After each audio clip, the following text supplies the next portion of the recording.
Assalamu alaikum wa rahmatullahi wa barakatuh. And my dear brothers and sisters and viewers of Zikra TV, welcome to another edition of Real Talk. I'm your host Iqbal Bana. As I keep saying, every week I come into your homes to try and bring you issues that are of interest to the Muslim community, maybe the wider community as well, issues that may be of concern, issues that affect everyone, in and out through their lives. And some of the discussion debates are there to try and generate some interest in what is happening within our community.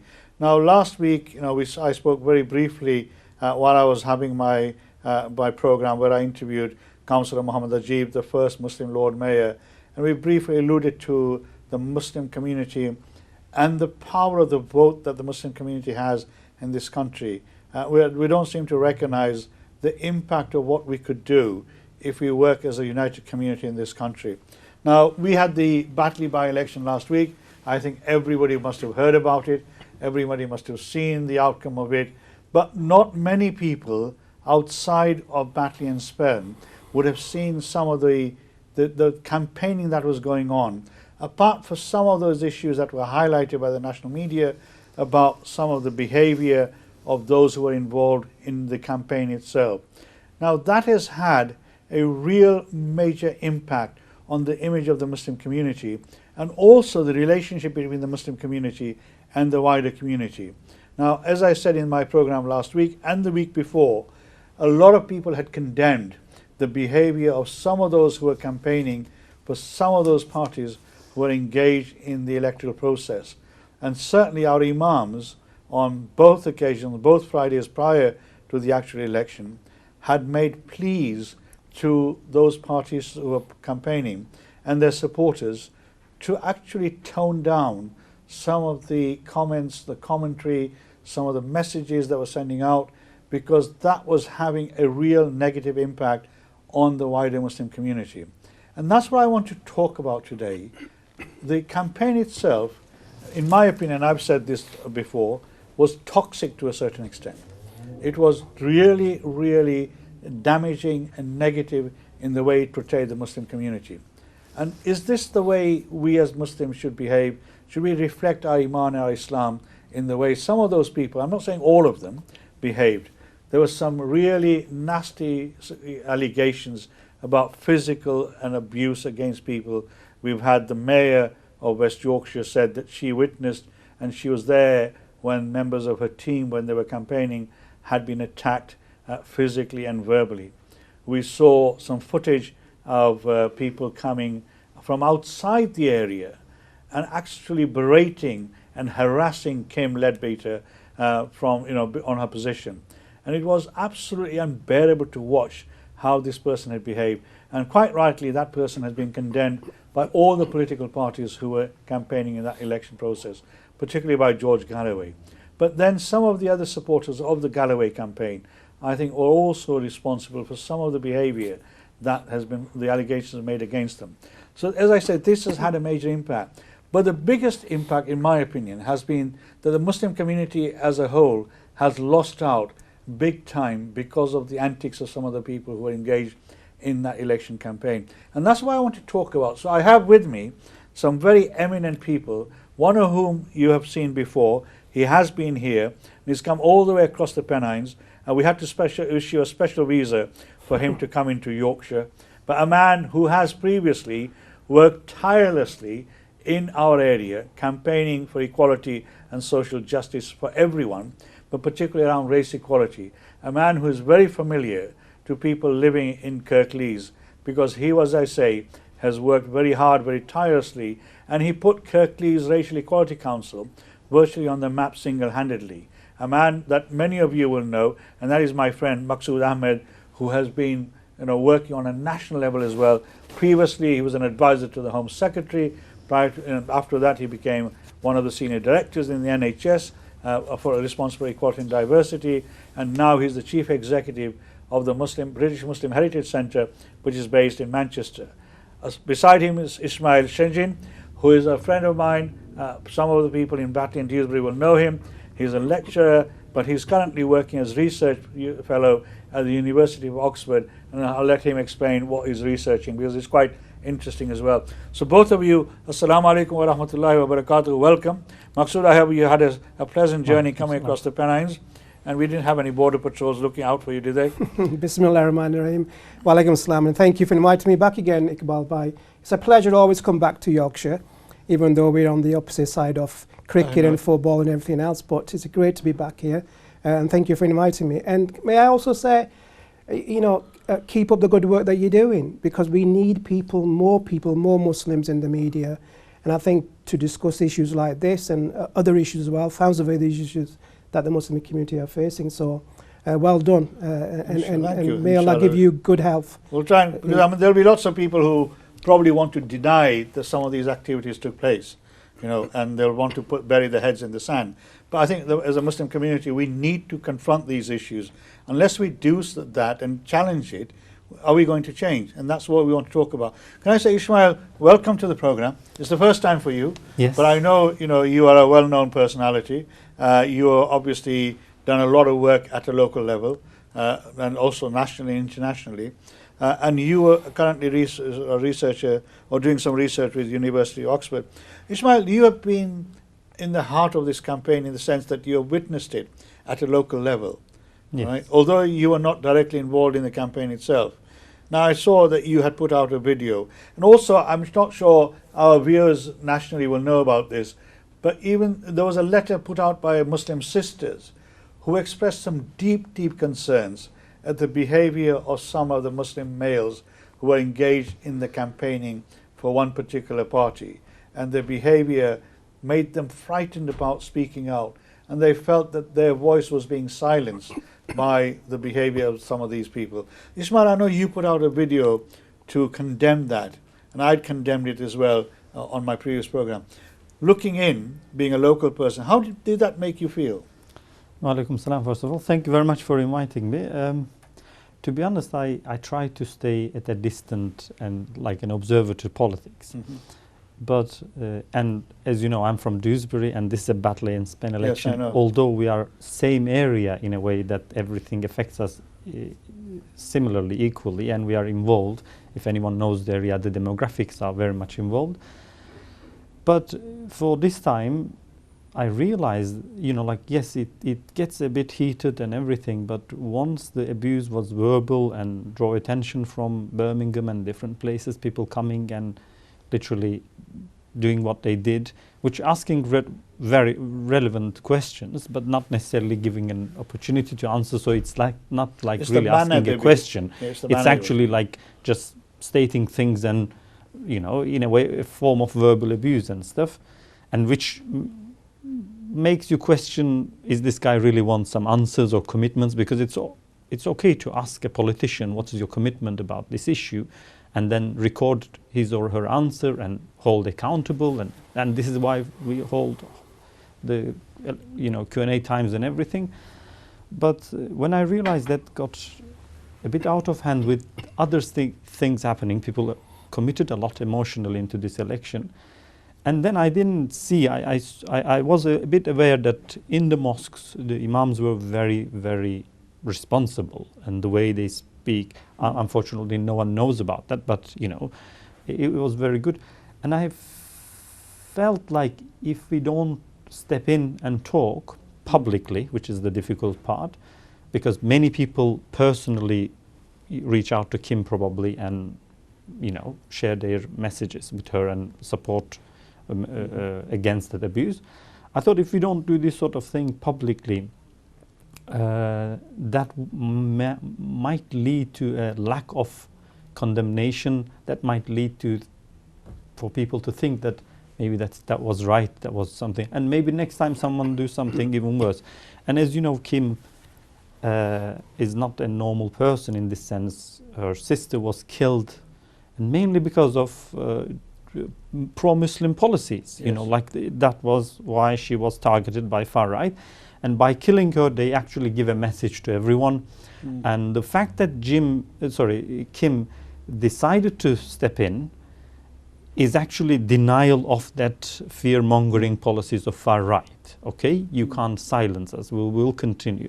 So I think that required Muslim people to publicly get behind her in terms of this is an election. We don't The want this sort Muslims of got engaged in the activities that are very akin to some members of the far right, I presume.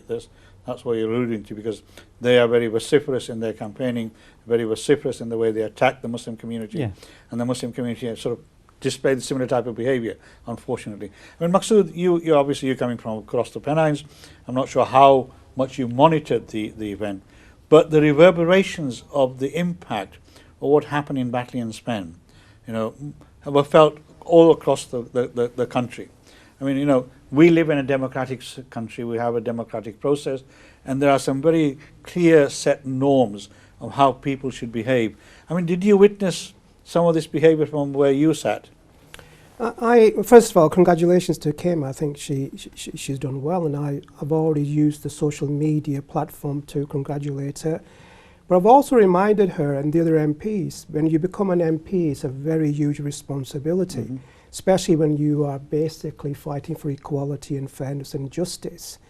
And I think her battle starts now, basically, in a sense, on it, because she will be challenged, her views will be challenged, her sport will be challenged with regards to Palestine, Rohingya, China, and the others, which is very, very close to the Muslim heart, in a sense, on it. So I congratulate her in her success, but she will be tested out professionally. And I think for those behaviours from the outside, that's a general issue for not just in Batley. See, people keep talking about Batley, but this is an issue not just for Batley, it's a United Kingdom issue, Iqbal.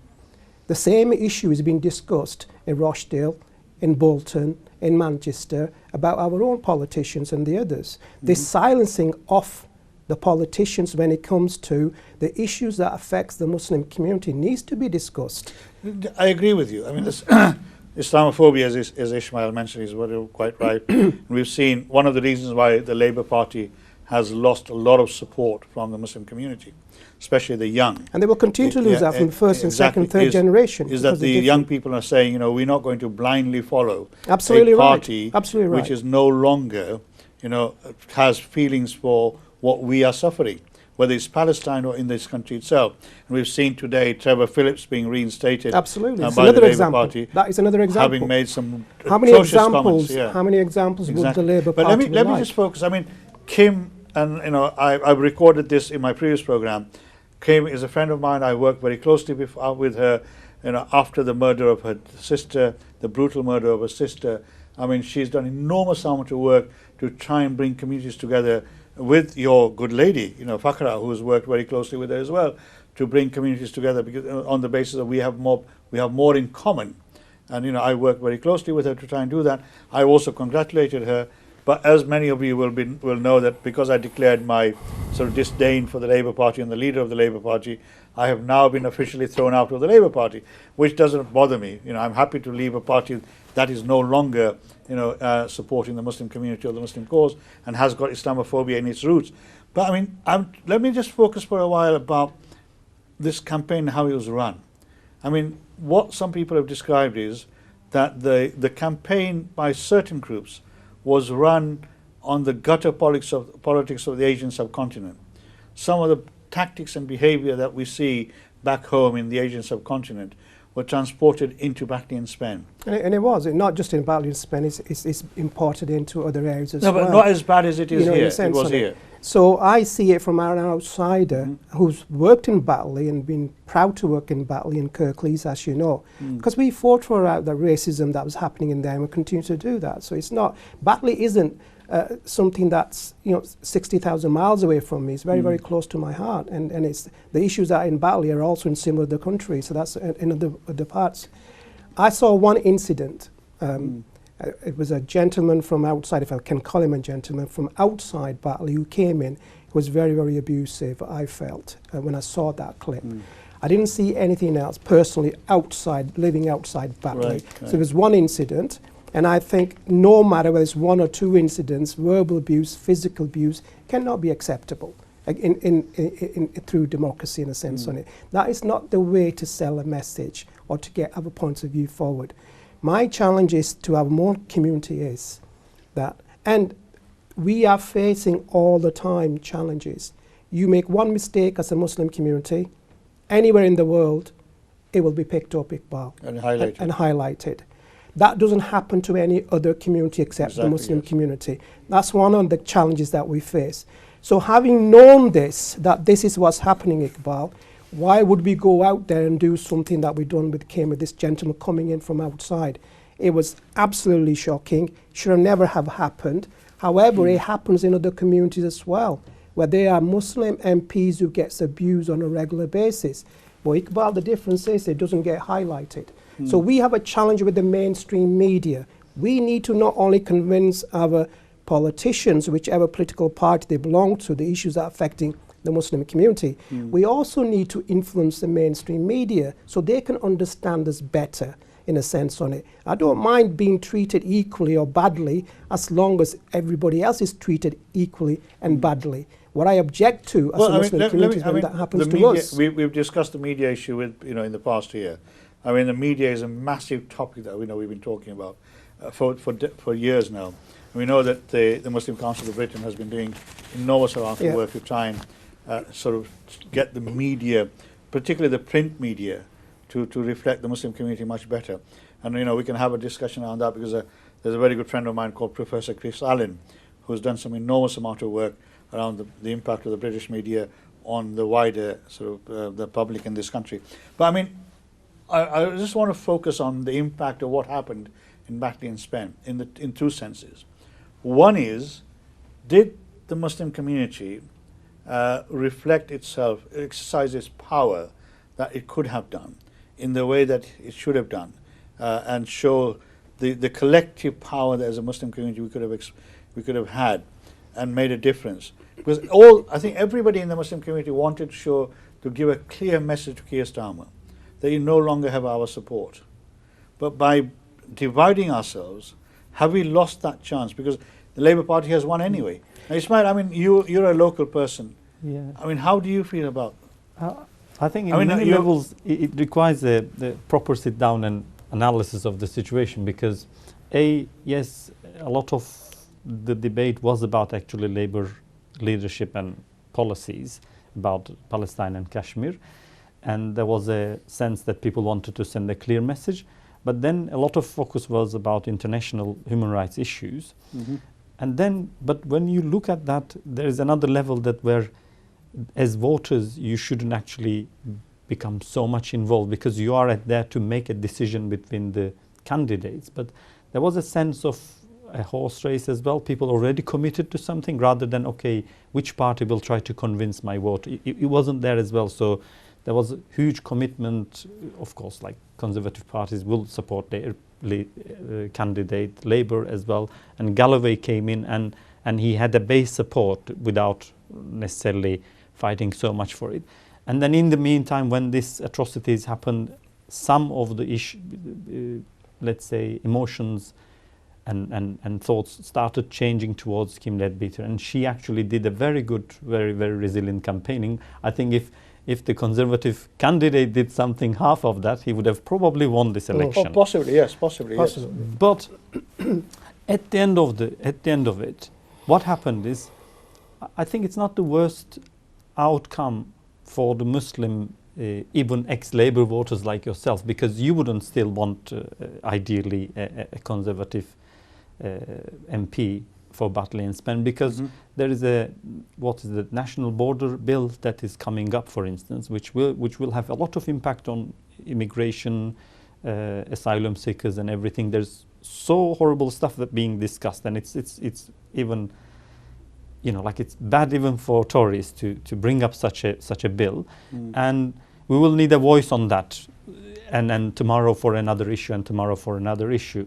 And I think it's better to have someone, let's say Kim Leadbeater, to be in there, because we can have that access, and she would voice our concerns.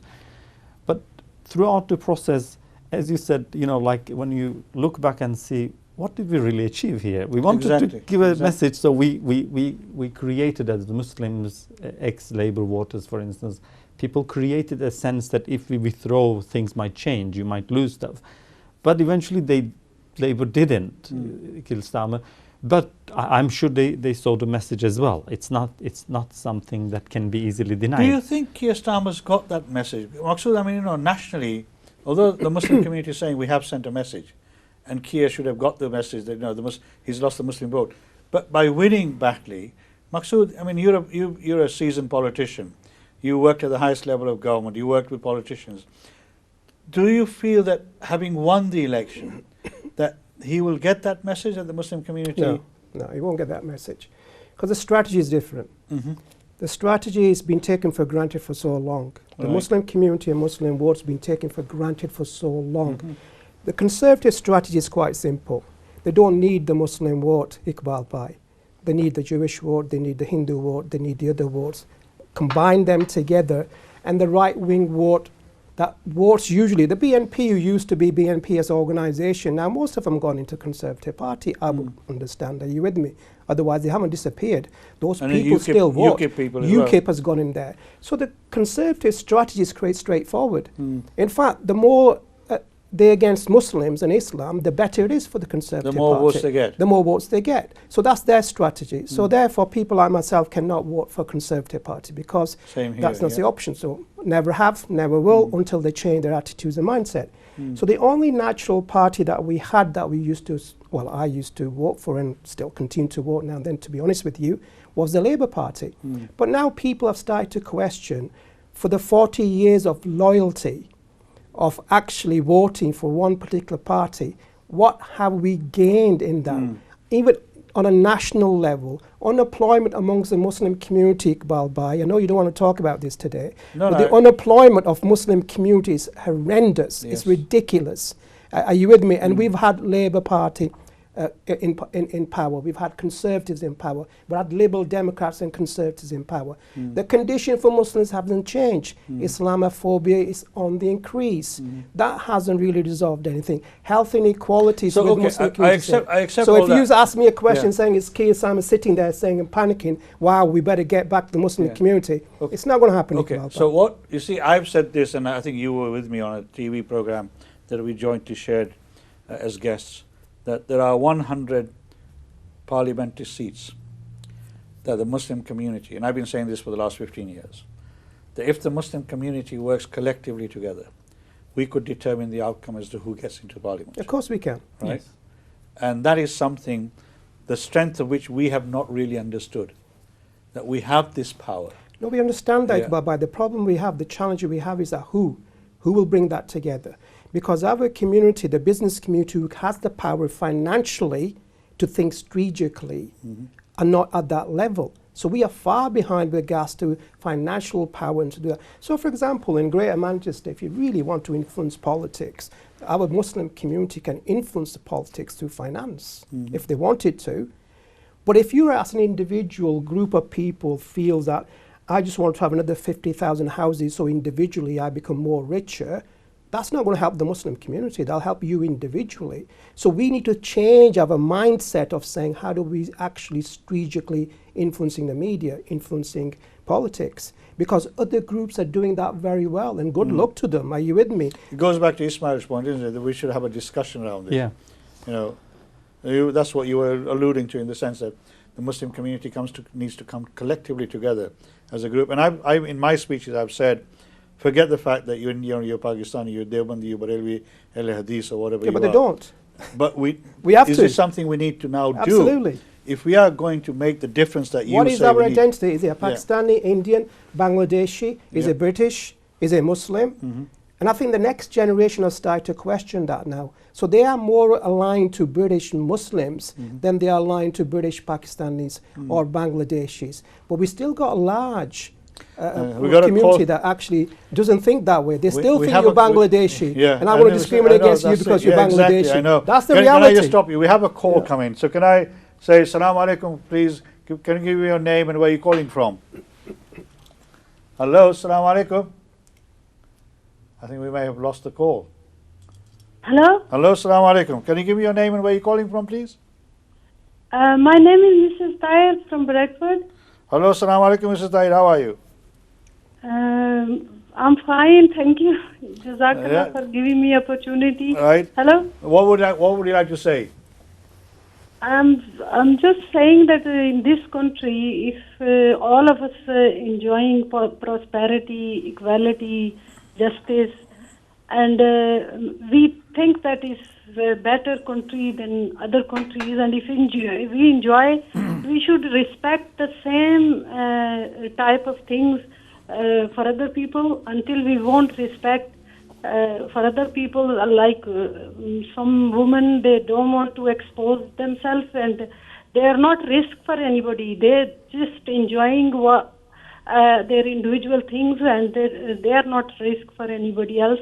And we should respect each other. If we have some opportunities, everybody is not same, but we should think So for other you, people you in are other worlds. you are saying basically, obviously, this country provides equality for all, and therefore I'm we not should share that. I'm saying my point is, if you want to enjoy equality, justice, equal opportunities, then you should give to other people and respect for other Show people respect, those yeah. kind of things Okay. as well. Yep, I agree. Very good point. I think you're absolutely right in that sense. Oh, we've lost the call. Actually, thank you, Mrs. Dayed from Bradford. Thank you. That's a valid point. That we have to provide, we have to give respect and dignity to everyone, regardless of whatever their position will be. I mean, one of the things that I'm sure Ismail will know this, that one of the things that in this campaign people used as a form of attack was a person's personal sort of lifestyle, and that was something that people, the Muslim ridiculous. community was saying. I mean, I had people come to my house and say, "Would you vote for somebody who was gay, Jewish, lesbian, etc., etc.?" And I said, "Well, it doesn't matter to me who they are." Yeah, absolutely. And this is the level that this campaign actually drummed down to, And I'm sure Ismail saw that as well. Yeah, I mean, that was a bit like not necessarily a public level discussion, but yeah, it was there, and that's probably what you were talking about, the gutter politics in a way. Partly, I understand that. But what I was trying to say is that it's a process, it's a marathon, isn't it? Like it's, Keir Starmer seen the light, like he was so close to lose everything. Yes. I'm not expecting him or Labour Party to change their policies, but this is a matter of awareness as well. A lot of people around the country has seen something else as well. Put aside Kim Leadbeater, Labour Party lost that election. Like anyone else with a normal campaigning, that like a normal person campaigning, not like Kim Leadbeater campaigning, would have lost that election anyway with the margin there. So I think that create a perfect opportunity. Like someone like Kim is not out of the game, which is going to be very, very good. I believe she will achieve a lot.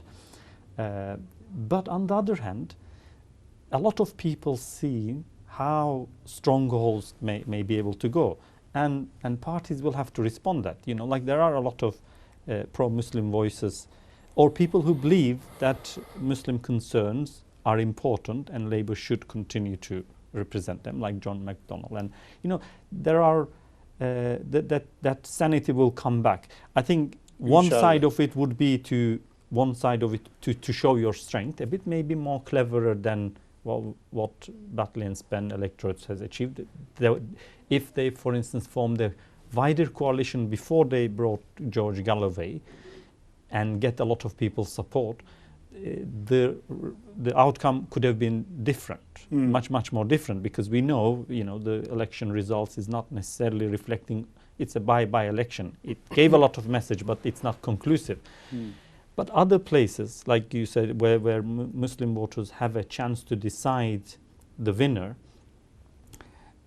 may learn how to be cleverer at politics, may proactively engage with the politics, be it with Labour Party or other parties, and in long run they can still change things. I believe there is a lot of lessons to be learned from this one. I think we can. Go on. Sorry, I think I slightly disagree in the sense of it. My experience have shown over the 40 years, what we have got now is the caliber of elected members that we have.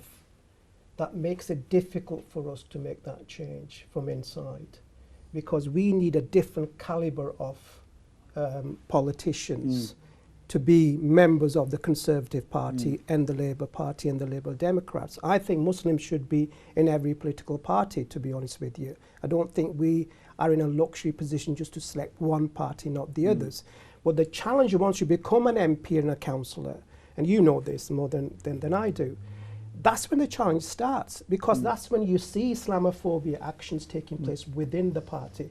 It's like we working at a senior level. I knew where Islamophobia was coming from. For me to then challenge that, articulate that, it drains you out as an individual. It drains you out. So sometimes if we don't have the right caliber of representatives, people are being silenced once it's they going to join. be silenced. And Yes. what we have now is a silencing of the Muslim community over the last 30 years. If you look at our policies, and if you look at international policies and local policies, sadly to say, and I don't want to be a doom and gloom person, I'm not normally a doom and gloom person, but I see my community actually struggling from every strand. Like I said, a Muslim makes one mistake in this country or anywhere in the world, I'll guarantee you the mainstream media will pick it up. Instantly. Instantly. Yeah. But yet other communities are not under that focus. So when you start to dehumanize a community like the Muslim community has been, and I'm not condoning what has happened there, I think it's barbaric, and whatever experience or Kim comes from, that's got nothing to do with her ability to be a politician. A good politician. I think she will make an excellent politician, but I fear for her in the sense of it, when she gets into politics like she has, she will face challenges. It's then that you can see the quality of the MP. But isn't this, I mean, this is typically, we've seen this happen with our councillors, you say, and MPs, that once they go into the system then captures them, and they have to follow. Silence them. They silence them. They have to follow the rules and regulations Absolutely. of that particular party, or the whip's taken away from them. Like it's been done with a number of people, and therefore they either follow the rules and regulations and the party norms, or they're thrown out of the party system. Like as I say, some of them do. Do you think, coming back to, and this is a question we've had debated many times, that in order to get to that level of power, we need to have better quality people getting involved in the politics? Absolutely. And how do we get those people? I mean, Ismail, you work with lots of people across the area. I would say it's not that age anymore. It's good to have a certain amount of disagreement. I think it makes more interesting. But I think we're living in a different age now, where actually you don't need the top level politicians to be, let's say, high caliber to inspire change. You can have that in a baking company. Someone can actually contribute more in the fight against Islamophobia. I can't remember her name. I'm terrible. Like the lady Nadia Hussein. Nadia Hussein. Yeah, you're talking or about, or yeah. a football player like again Mo Mario Salah, for Balotelli, instance. You see, Mo Salah. and then other influencers like there's a BBC program dedicated or created by another Birmingham guy. It's sort of like, I think there is with the new form of society, there is a way to work wider and with different means, and we will have to, because it can't be fixed. This can't be fixed by dehumanizing, can't be fixed by laws, and by top politicians. It has to be a grassroots activity. We'll have to campaign for it. We'll have to broadcast. We'll have to do all these sorts of in various levels. People like Maqsood and me to a certain extent, we have been campaigning for the last 40 years for equality and social justice. Right? We have worked our guts out at both local level and institutional level, at the highest institution. Right? Through Maqsood and others, I was on the Stephen Lawrence group. Okay? He was in the Home Office as Equality and Diversity champion. Yet we still face some of these huge challenges of inequality. So how long, as Maqsood says, do we continue to fight? I mean, you won't remember this. Maqsood may remember this. We had the disturbances in this country in the 80s, when we had Toxteth and Oldham, Toxteth, Birmingham. and then we had Birmingham, Right. Lozells in Birmingham, and we had a gentleman called Lord Scarman who did an inquiry. I contributed to the inquiry, okay, and we've been fighting this war, if you want to call it, for equality and social justice ever since that time. I mean, my first experience of racism, was when I went to school in this country. We used to get beaten up every day, every Friday when we used to get out from school. I'm sure you had the similar experience as well. Absolutely. Right? See, for me, I hear what you're saying, and I think that's important, that individuals can make a difference. Mohammed Salah definitely has, and so on do this.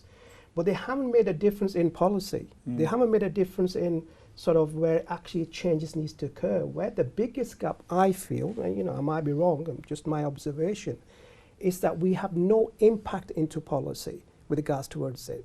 I mean, look at the prevent strategy when that came in. We had no strong voices to have an alternative to prevent because we didn't have the right caliber of elected members who could actually then have a strong voice for the Muslim.